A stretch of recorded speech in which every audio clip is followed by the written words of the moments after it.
सम्मानित प्रबुद्धजन और देश भर से जुड़े मेरे प्यारे विद्यार्थी दोस्तों, ये शिक्षा ही है जिसमें देश को सफल बनाने, देश का भाग्य बदलने की सर्वाधिक जिसमें ताकत है वो शिक्षा है। आज 21वीं सदी का भारत जिन लक्ष्यों को लेकर आगे बढ़ रहा है उसमें हमारी शिक्षा व्यवस्था का भी बहुत ज्यादा महत्व है। आप सभी इस व्यवस्था के प्रतिनिधि हैं, ध्वजवाहक है। इसलिए अखिल भारतीय शिक्षा समागम का हिस्सा बनना मेरे लिए भी अत्यंत महत्वपूर्ण अवसर है।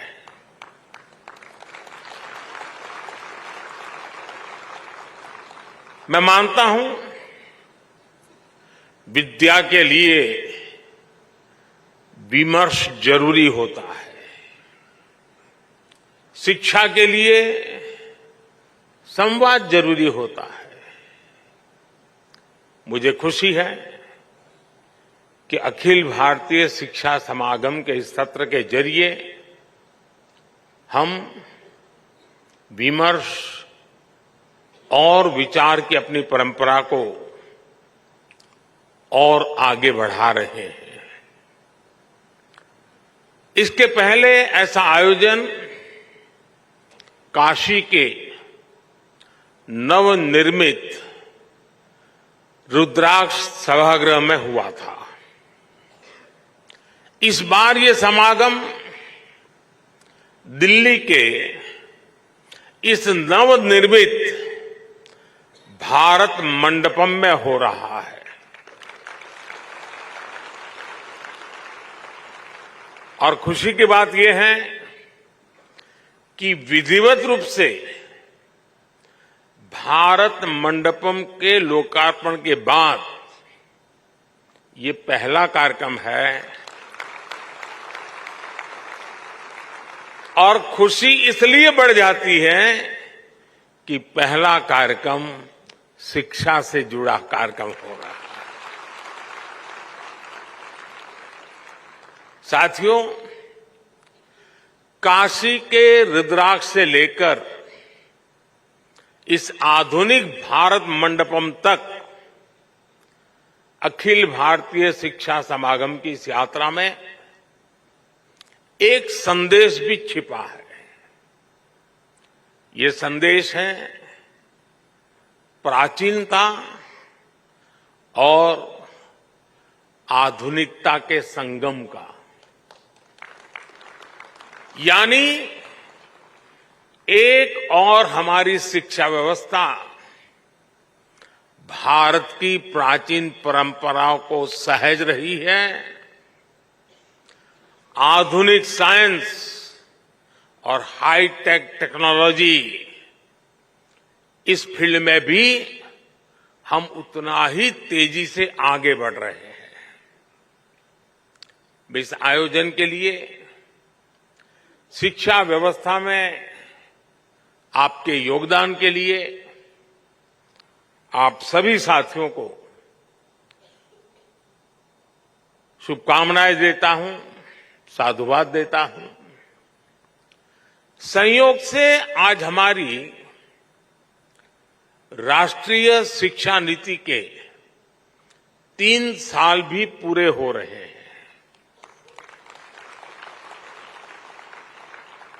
देश भर के बुद्धिजीवियों ने,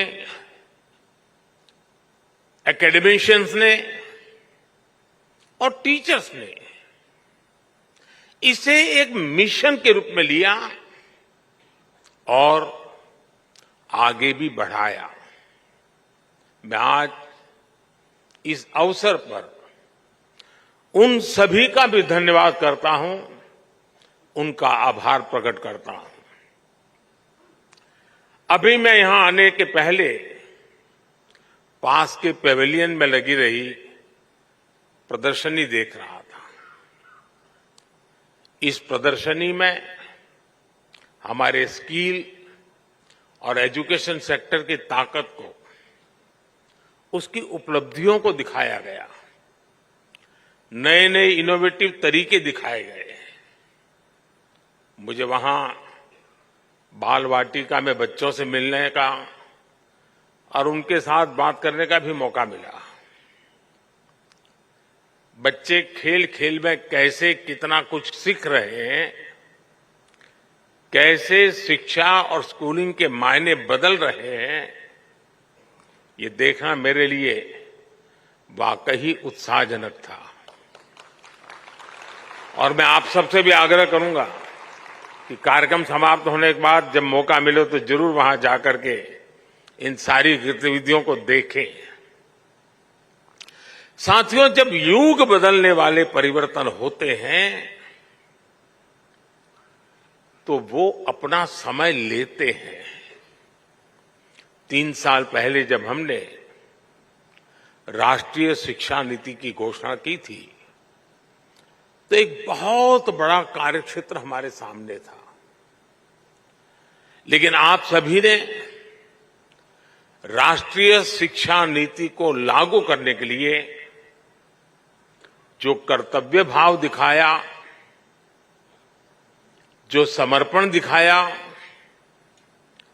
और खुले मन से नए विचारों का, नए प्रयोगों का स्वीकार करने का साहस दिखाया, ये वाकई अभिभूत करने वाला है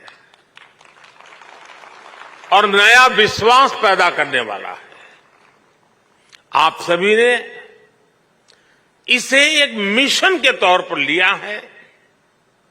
राष्ट्रीय शिक्षा नीति में ट्रेडिशनल नॉलेज सिस्टम से लेकर फ्यूचरिस्टिक टेक्नोलॉजी तक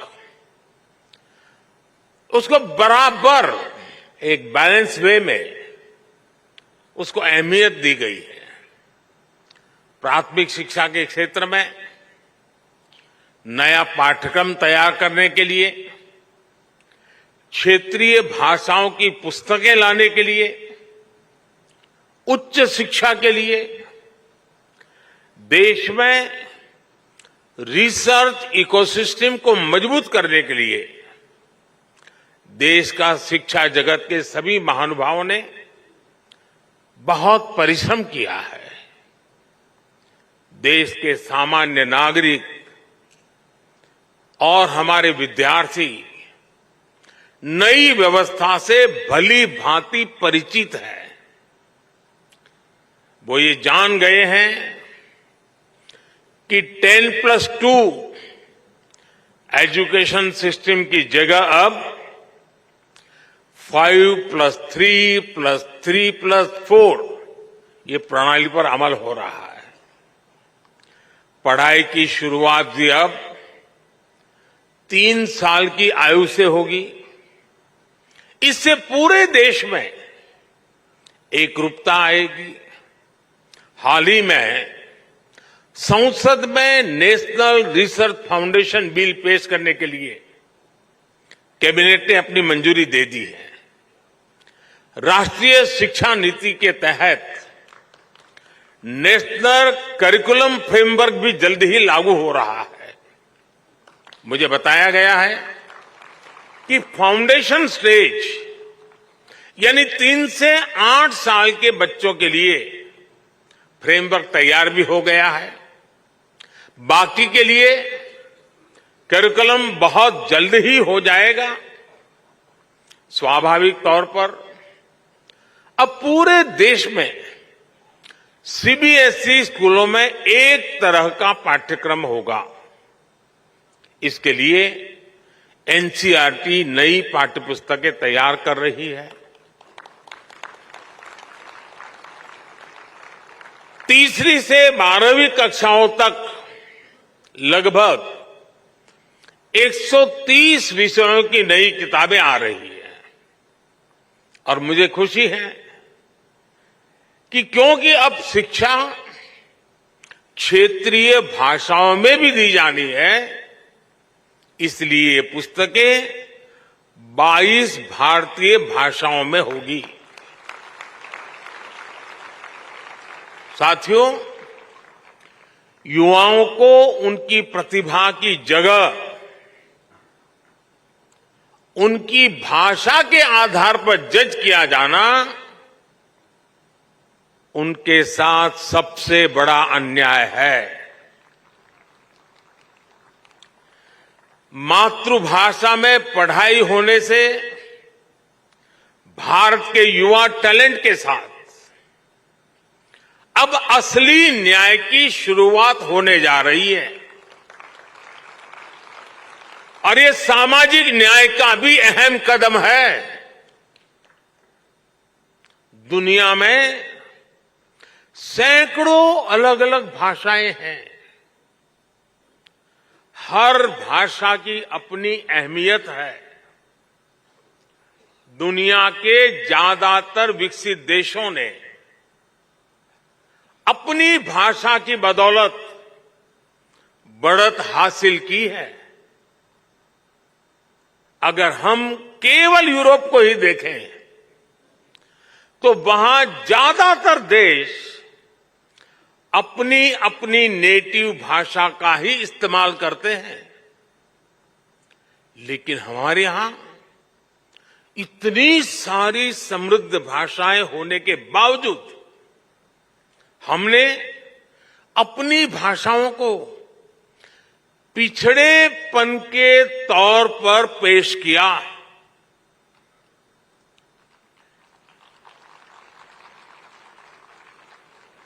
इससे बड़ा दुर्भाग्य क्या हो सकता है? कोई कितना भी इनोवेटिव माइंड क्यों ना हो, अगर वो अंग्रेजी नहीं बोल सकता था तो उसकी प्रतिभा को जल्दी स्वीकार नहीं किया जाता था।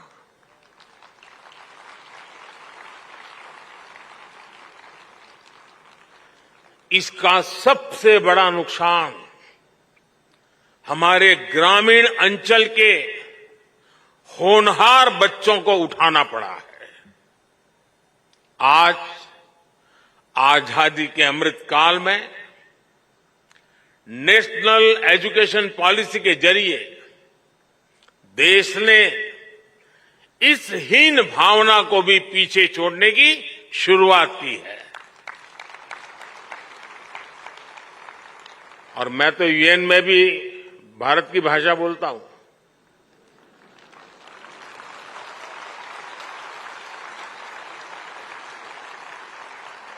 सुनने वाले को ताली बजाने में देर लगेगी लगेगी।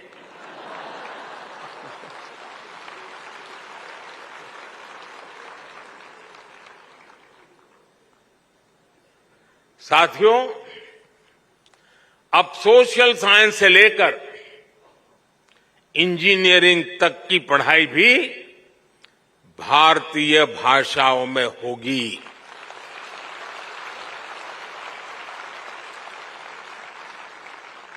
युवाओं के पास भाषा का आत्मविश्वास होगा तो उनका हुनर, उनकी प्रतिभा भी खुलकर के सामने आएगी। और इसका एक और लाभ देश को होगा। भाषा की राजनीति करके अपनी नफरत की दुकान चलाने वालों का भी शटर डाउन हो जाएगा।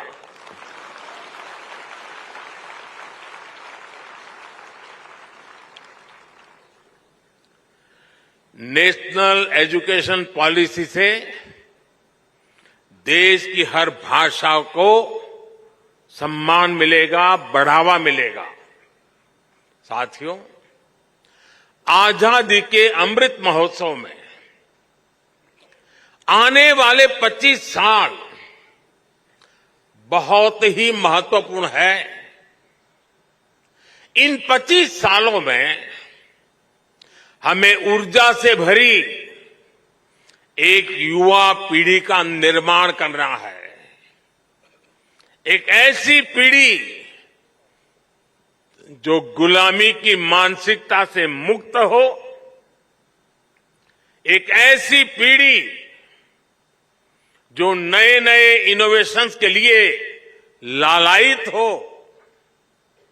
एक ऐसी पीढ़ी जो साइंस से लेकर स्पोर्ट्स तक हर क्षेत्र में भारत का नाम रोशन करे, भारत का नाम आगे बढ़ाए।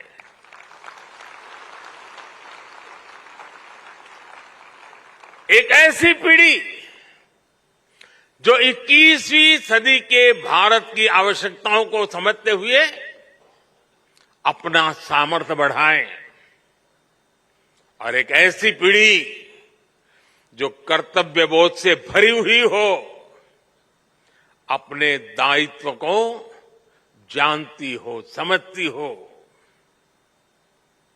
और इसमें राष्ट्रीय शिक्षा नीति की बहुत बड़ी भूमिका है।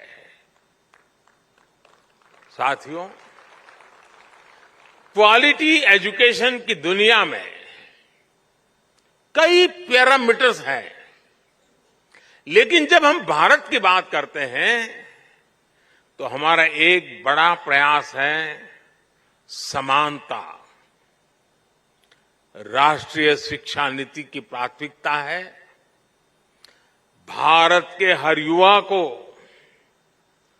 समान शिक्षा मिले, शिक्षा के समान अवसर मिले। जब हम समान शिक्षा और समान अवसरों की बात करते हैं तो ये जिम्मेदारी केवल स्कूल खोल देने मात्र से पूरी नहीं हो जाती। समान शिक्षा का मतलब है शिक्षा के साथ साथ संसाधनों तक समानता पहुंचनी चाहिए। समान शिक्षा का मतलब है हर बच्चे की समझ और चॉइस के हिसाब से उसे विकल्पों का मिलना। समान शिक्षा का मतलब है स्थान, वर्ग, क्षेत्र के कारण बच्चे शिक्षा से वंचित न रहे। इसलिए नेशनल एजुकेशन पॉलिसी का विजन ये है, देश का प्रयास ये है कि गांव, शहर, अमीर, गरीब, हर वर्ग में युवाओं को एक जैसा अवसर मिले। आप देखिए, पहले कितने ही बच्चे केवल इसलिए नहीं पढ़ पाते थे क्योंकि सुदूर क्षेत्रों में अच्छे स्कूल नहीं होते थे। लेकिन आज देश भर में हजारों स्कूलों को पीएम श्री स्कूल के तौर पर अपग्रेड किया जा रहा है। 5G के इस युग में ये आधुनिक हाईटेक स्कूल भारत के विद्यार्थियों को आधुनिक शिक्षा का माध्यम बनेंगे। आज आदिवासी इलाकों में एकलव्य आदिवासी स्कूल भी खोले जा रहे हैं। आज गांव-गांव इंटरनेट की सुविधा उपलब्ध है। दीक्षा, स्वयं और स्वयं प्रभा जैसे माध्यमों से दूर दराज के बच्चे पढ़ाई कर रहे हैं। अच्छे से अच्छी किताबें, क्रिएटिव लर्निंग टेक्निक्स हो, आज डिजिटल टेक्नोलॉजी के जरिए गांव-गांव ये नए विचार, नई व्यवस्था, नए अवसर उपलब्ध हो रहे हैं। यानी भारत में पढ़ाई के लिए जरूरी संसाधनों का गैप भी तेजी से खत्म हो रहा है। साथियों, आप जानते हैं, नेशनल एजुकेशन पॉलिसी की एक बड़ी प्राथमिकता ये भी है कि शिक्षा केवल किताबों तक सीमित न रहे, बल्कि प्रैक्टिकल लर्निंग इसका हिस्सा बने। इसके लिए वोकेशनल एजुकेशन को जनरल एजुकेशन के साथ इंटीग्रेट करने का काम भी हो रहा है। इसका सबसे बड़ा लाभ कमजोर, पिछड़े और ग्रामीण परिवेश के बच्चों को ज्यादा होगा। किताबी पढ़ाई के बोझ के कारण यही बच्चे सबसे ज्यादा पिछड़ते थे। लेकिन नई राष्ट्रीय शिक्षा नीति के तहत अब नए तरीकों से पढ़ाई होगी। ये पढ़ाई इंटरैक्टिव भी होगी, साथ साथ इंटरेस्टिंग भी होगी। पहले लैब और प्रैक्टिकल की सुविधा बहुत ही कम स्कूलों में उपलब्ध थी, लेकिन अब अटल टिंकरिंग लैब्स में 75 लाख से ज्यादा बच्चे साइंस और इनोवेशन सीख रहे हैं। साइंस अब सबके लिए समान रूप से सुलभ हो रही है। यही नन्हे वैज्ञानिक आगे चलकर देश के बड़े बड़े प्रोजेक्ट्स को लीड करेंगे, भारत को दुनिया का रिसर्च हब बनाएंगे। साथियों, किसी भी सुधार के लिए साहस की जरूरत होती है, और जहां साहस होता है वहीं नई संभावनाएं जन्म लेती है। यही वजह है कि विश्व आज भारत को नई संभावनाओं की नर्सरी के रूप में देख रहा है। आज दुनिया जानती है कि जब सॉफ्टवेयर टेक्नोलॉजी की बात आएगी तो भविष्य भारत का है।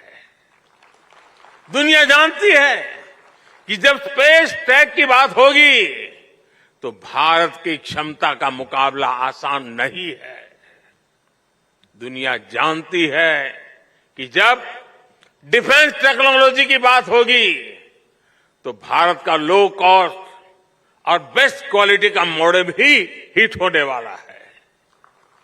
दुनिया के इस भरोसे को हमें कमजोर नहीं पड़ने देना है। बीते वर्षों में जिस तेजी से भारत की औद्योगिक साख बढ़ी है, जिस तेजी से हमारे स्टार्टअप की धमक दुनिया में बढ़ी है, उसने हमारी शैक्षणिक संस्थाओं का सम्मान भी विश्व भर में बढ़ाया है।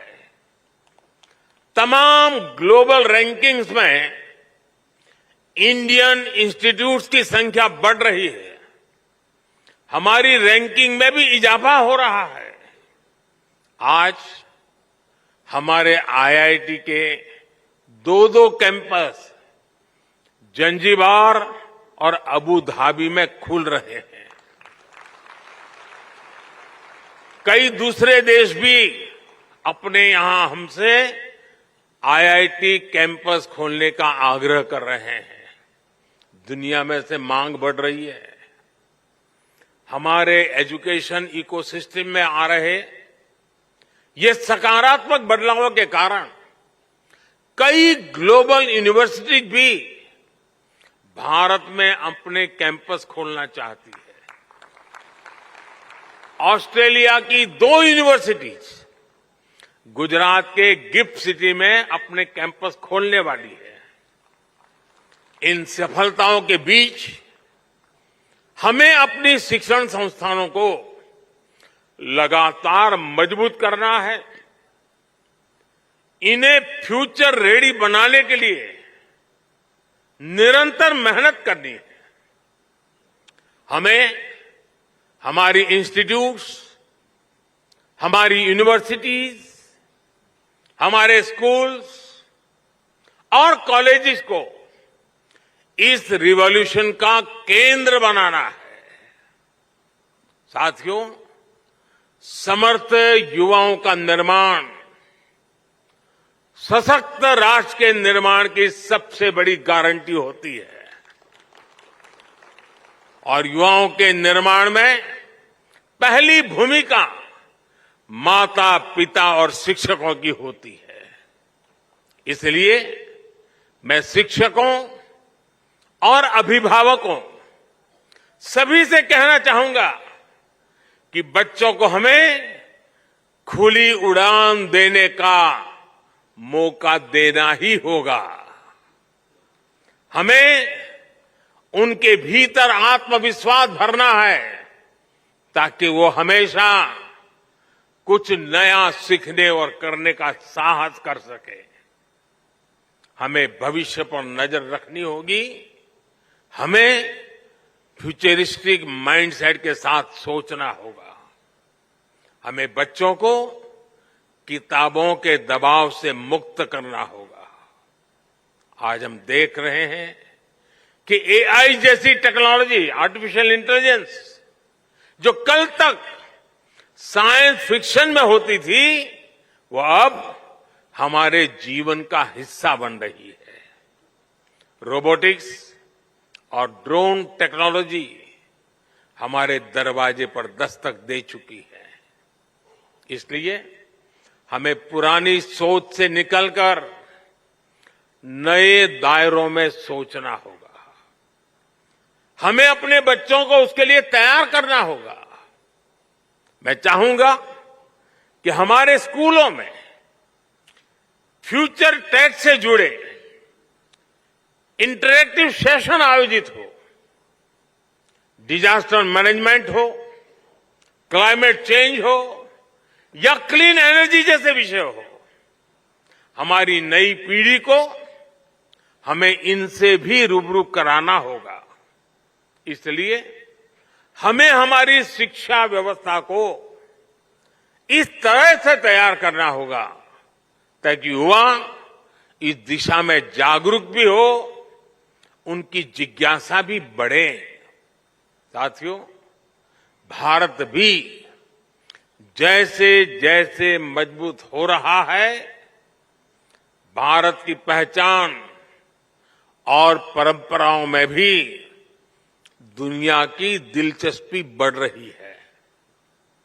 हमें इस बदलाव को विश्व की अपेक्षा के तौर पर लेना होगा। योग, आयुर्वेद, कला, संगीत, साहित्य और संस्कृति के क्षेत्र में भविष्य की अपार संभावनाएं जुड़ी है। हमें हमारी नई पीढ़ी को इनसे परिचित करवाना होगा। मुझे विश्वास है अखिल भारतीय शिक्षा समागम के लिए ये सभी विषय प्राथमिकता में होंगे ही।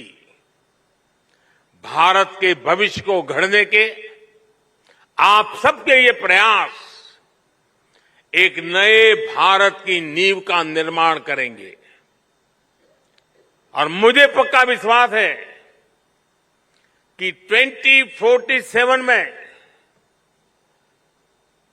हम सबका सपना है, हम सबका संकल्प है कि जब देश आजादी के 100 साल मनाएगा, 2047 में ये हमारा देश विकसित भारत होके रहेगा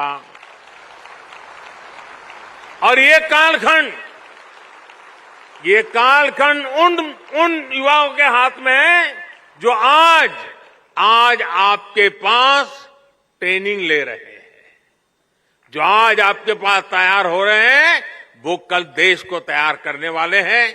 और इसलिए आप सबको अनेक अनेक शुभकामनाएं देते हुए इस सपने को पूरा करने के लिए हर युवा के हृदय में एक संकल्प का भाव जगे, उस संकल्प को साकार करने के लिए परिश्रम की पराकाष्ठा हो, सिद्धि प्राप्त करके रहें, इस इरादे से आगे बढ़े। मेरी आप सबको